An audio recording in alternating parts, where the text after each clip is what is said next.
Vice check 1 2 3 vice check.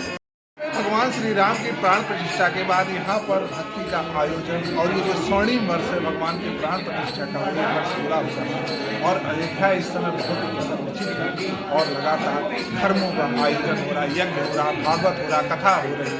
तो आज हमारे साथ डॉक्टर प्रभाकर जी जुड़ेंगे, जिनसे बात करेंगे और जानेंगे कि वो अयोध्या में जो कथा कह रहे हैं, उनके साथ भक्त आएंगे, किन मंतव्यों के साथ कह रहे हैं और क्या उद्देश्य है इस समय भगवान श्री राम को अपनी श्रद्धा अर्पित करने का। महाराज जी बहुत भगवान श्री राम अयोध्या और वहाँ के भक्तों के लिए स्वर्णिम वर्ष क्या कहना चाहिए? इसमें कोई दो राय नहीं कि 22 जनवरी 2024 के जब से भगवान श्री राम का प्रतिष्ठा श्री राम मंदिर में हुआ तब से अयोध्या के संत गृहस्थ महंत की उत्साह और उल्लास की कोई सीमा नहीं है।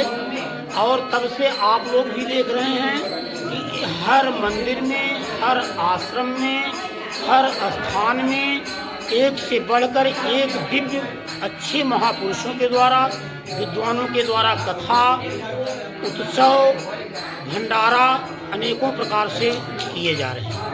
महाराज जी अयोध्या के विकास की चर्चा करेंगे। अयोध्या भी लगातार बदल रही है। अयोध्या का विकास का जवाब पूरे दुनिया में नहीं है।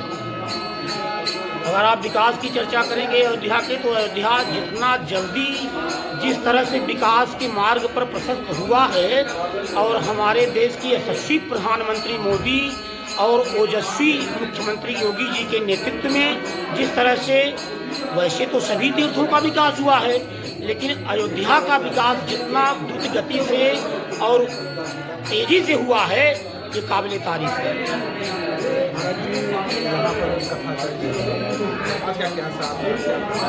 आज भगवान श्री कृष्ण का जन्म था और जन्म की कथा में यह हम आज आए हुए श्रोताओं को भगवान के जन्म की कथा बड़ी ही सुंदर और बहुत ही अच्छे ढंग से, जैसा कि हमारे ग्रंथ, शास्त्र और महापुरुषों पूर्वाचार्यों का कहना है कि हम लोगों के सर्वोच्च राम और कृष्ण ही हैं। राधे कृष्णात्मिका नित्यम कृष्णो राधात्मिका ध्रुवम वृंदावनेश्वरी राधा राधे वै राधते मया। वैसे तो हमारे 24 अवतार भागवत की कथा चल रही है और भागवत में 24 अवतारों की कथा व्यास जी ने लिखा है, लेकिन दो प्रधान हैं। जगत में सुंदर हैं दो नाम, चाहे कृष्ण कहो या राम, ये दो प्रधान हैं और दोनों की ही कथा हमारे ब्राह्मणों के द्वारा, संतों के द्वारा सुनाई जाती है और सुनी जाती है। महाराज जी आप रामलीला समिति के कोषाध्यक्ष हैं, तो रामलीला को लेकर अभी यहाँ पे बॉलीवुड की रामलीला तमाम बॉलीवुड के साथ रामलीला का जो पात्र आपकी मर्यादाएँ हैं और उसको अपने जो ये पात्र निभाते हैं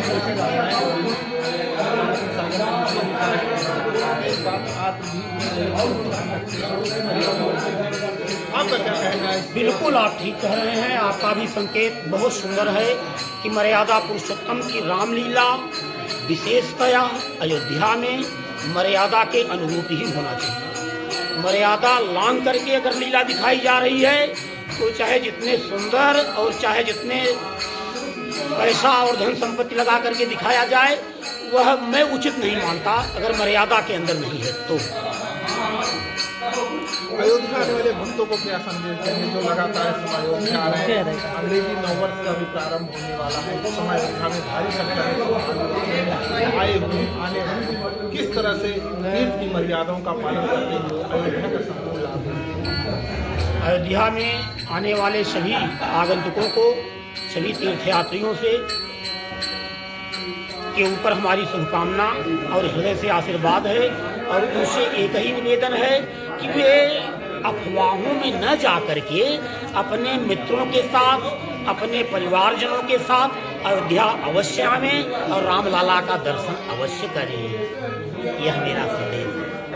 तो आपने देखा हमारे साथ डॉक्टर प्रभाकर जी जुड़े हुए थे, जिन्होंने विभिन्न मुद्दों पर बात की, उन्होंने रामलीला पे बात की, भागवत पे बात की और अन्य भी चर्चाएं अयोध्या के विकास को लेकर, साथ ही साथ इस स्वर्णिम वर्ष के बारे में अपनी खुशी जाहिर की। AVT से मैं आनंद त्रिपाठी, अयोध्या।